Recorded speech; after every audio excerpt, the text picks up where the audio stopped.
ఆ మాటలు చూస్తే నాకు తెలుసు జీవన్ రెడ్డి గారు అంటేనే ఒక ఫైర్ బ్రాండ్ నాయకుడు అందులో ఎలాంటి అనుమానం లేదు. 30 ఏళ్ల నుంచి 30 ఏళ్ల వయసులో రాజకీయాల్లోకి వచ్చారు. అప్పటి నుంచి 70 ఏళ్ళు వచ్చాయి ఇప్పుడు మీకు. అదే ఫైర్ మీలో ఇప్పుడు కనిపించింది.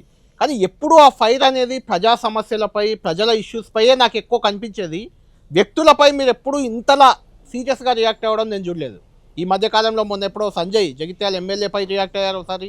ఇప్పుడు రేవంత్ రెడ్డిపై రియాక్ట్ అయ్యారు. అంటే ఏంటి జీవన్ రెడ్డి రాజకీయ ఆధిపత్యానికి గానీ, ఏకచక్రాధిపత్యానికి గానీ గండి పెట్టారని బాధ, లేకుంటే కాంగ్రెస్‌ని దెబ్బతీస్తున్నారని బాధ, మీ ఆవేదనకు కారణం ఏంటి అక్కడ? ఆ ఫైర్ ఆ ఆవేదన ఎందుకొచ్చిందంత?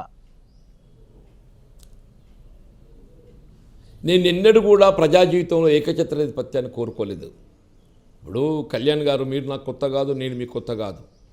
నన్ను దశాబ్దాలకెళ్ళి మీరు ఎరుగుదురు అని చెప్పి అంటున్నాను. ఇవాళ రేవంత్ రెడ్డి గారు కాంగ్రెస్ పార్టీలో చేరిన నాడే ఆయన టీడీపీ శాసనసభ సభ్యత్వం కలిగి ఉండి కూడా కాంగ్రెస్ పార్టీలో కార్యనిర్వాహక అధ్యక్షుడిగా వారి బాధ్యతలు పొందగలిగిండని చెప్పి అంటున్నాను.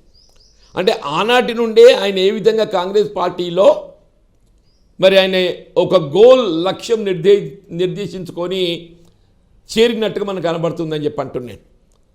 ఇవాళ 2022 జనవరి ఐ బిలీవ్ ఎప్పుడైతే పిసిసి అధ్యక్షుడిగా నన్ను వివాదరహితులు అని చెప్పి భావించే కానీ, సీనియర్ కాంగ్రెస్ నాయకుడు అని భావించే కానీ, హైకమాండ్ సోనియా గాంధీ గారి స్థాయిలో అప్పుడు వారు ఏఐసిసి అధ్యక్షులు నన్ను పిసిసి అధ్యక్షుడు నియామకం చేయబడ్డట్టు వార్తలు వెలువడ్డాయి.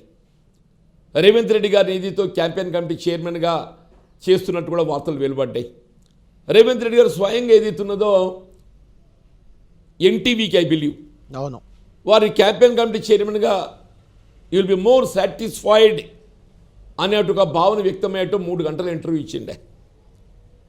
ఏదైతే పిసిసి అధ్యక్షుడిగా నా నియామకం చేయబడ్డట్టు అభిప్రాయాలు వెలువడ్డ తదుపరి ఇదే జానారెడ్డి గారిని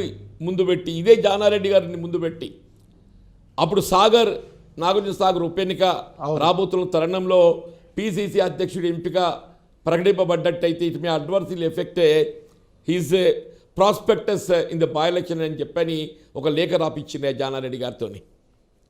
ఆ లేఖను మరి సాకుగా తీసుకొని మరి పిసిసి అధ్యక్షుడు నా నియామకం ఏదైతే ప్రకటింపబోయే తరుణంలో ఏదైతుందో దాన్ని అబాయిన్స్లో పెట్టడం జరిగిందే.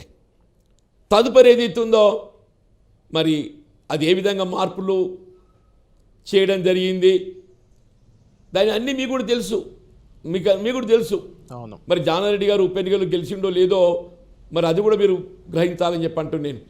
అయినప్పటికీ కూడా నేను ఐ రికన్సైల్డ్ ఒక ప్రదేశ్ కాంగ్రెస్ అధ్యక్షుడిగా అవకాశం పొందే అటువంటి ఒక తరుణంలో అది మార్పులు చేయబడ్డది అనే అటువంటి యొక్క భావాలు ఏదైతుందో ఒక నాయకులలో ఏ విధంగా అవి మరి మానసికంగా అంటే ఇబ్బంది గురి చేస్తుంది మీరు ఊహించాలని చెప్పట్టు. Even then I not. అవును.